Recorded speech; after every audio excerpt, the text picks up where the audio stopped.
It is the middle of March in 2023.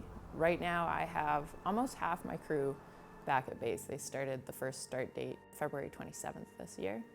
Even though there's probably not going to be a fire for at least a couple months, you're always just like picturing it in your head and like questioning what it's going to be like where are we going to go first.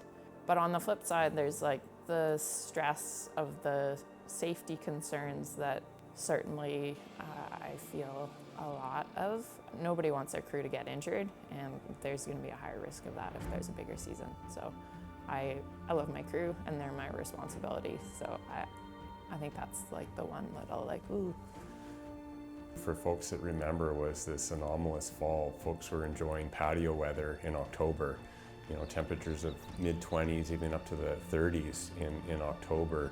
So, you know, ended the fall of 2022 with exceptionally dry conditions and hot weather, which was, you know, enjoyable for those that like to be outdoors, but concerning for those that work in the wildfire management. We put a lot of, you know, hope into snow, recovering our drought code values, but as we started to get an indication of our starting values in the spring of 2023, it was very evident that we were very above normal in terms of our drought code values, and our fuel moisture was very, very low. So very concerning as we started the fire season. The other thing that I'll add is our snow melted 3 to 4 weeks early across all of the province.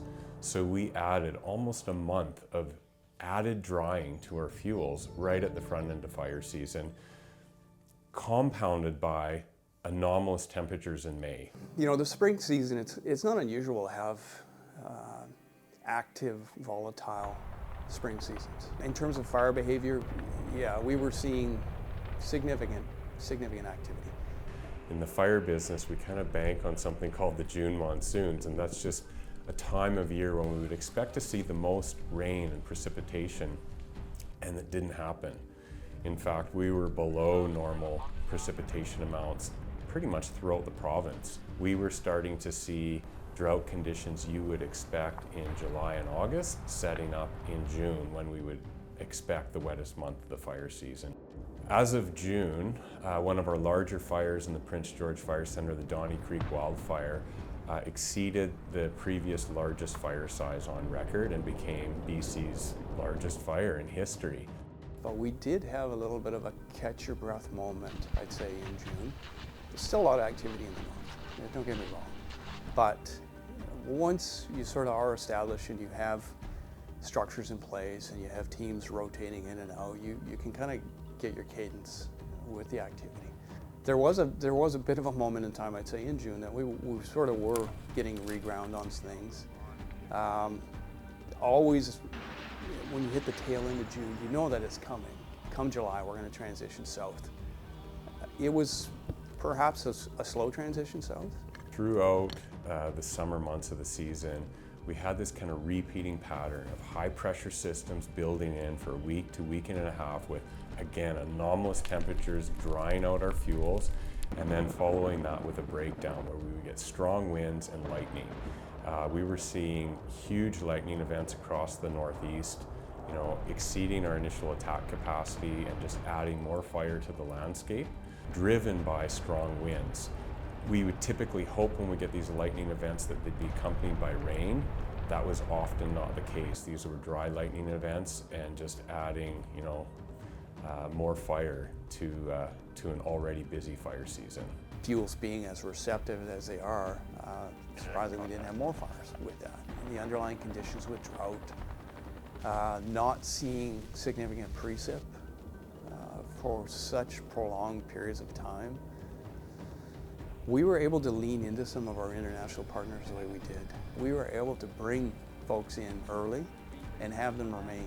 And whether that be to the smoke jumpers that went into the piece and were there for, you know, upwards of 30 to 45 days rotating through, which is pretty unheard of, or the engine crews we brought in. And I think we had engine crews from all across the western United States, but we also had crews coming from as far away as Pennsylvania. You know, Mexico, having three tours of Mexican resources. I think we had 80, 100, and 105 or something like this. And all of them did 3 tours, which is pretty crazy when you step back and look at how long that is being away from your family, being away from your work, being everything that you value in your lives, stepping away to help someone else. We tried some new resource partnership. Having Costa Rica come was new. Brazil was new for us. In terms of the number of fires, we saw just over 2,200 fire starts throughout the season. This is not a record. Previous years in our recorded history, we've seen over 3,000 starts in a fire season. Given the dry conditions when we had starts, they certainly were quick to take hold on the landscape and burn large areas.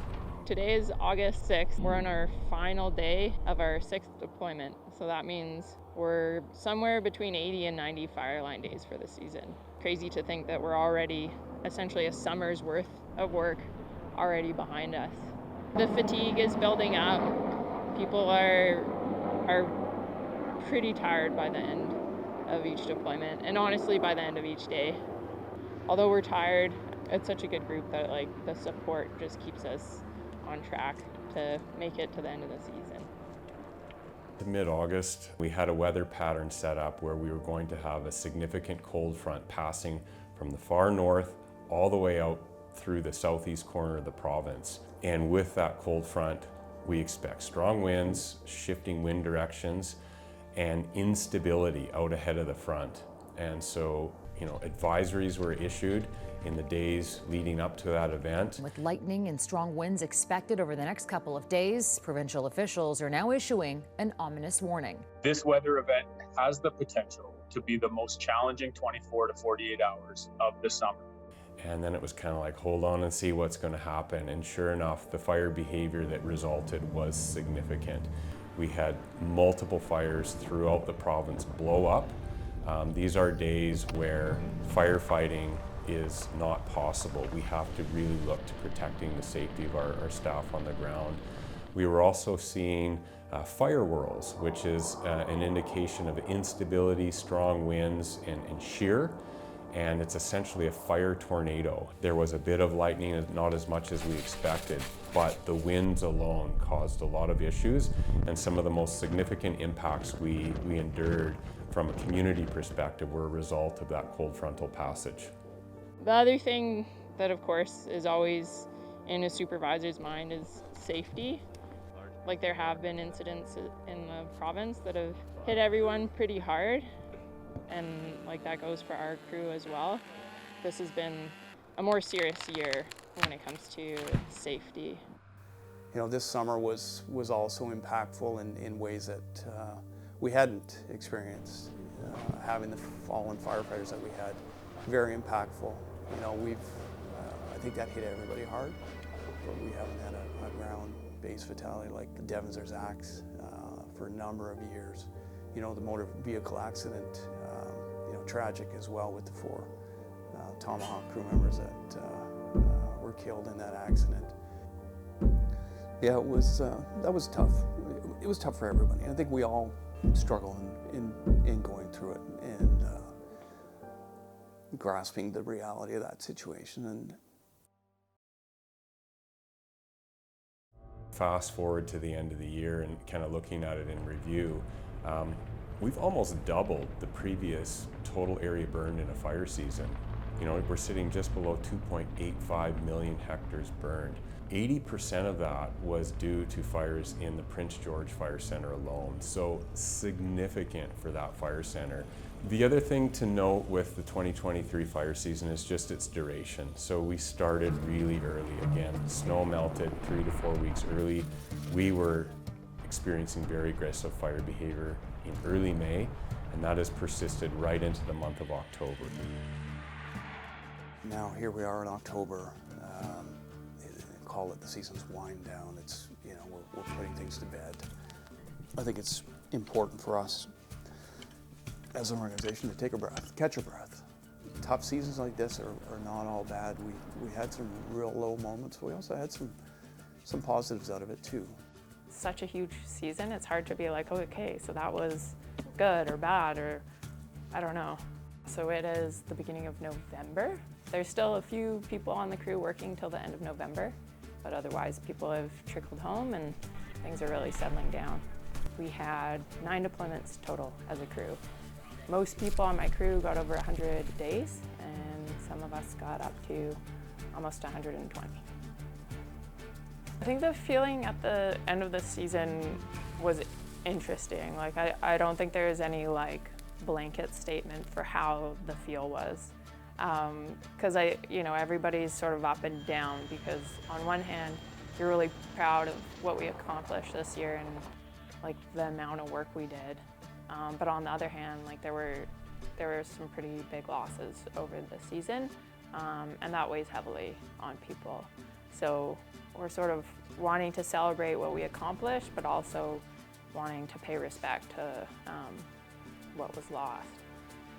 I feel like I'm probably just continuing to ride a bit of a high, and I mean, hopefully I find some time to rest and relax, but for now it's kind of like full bore ahead.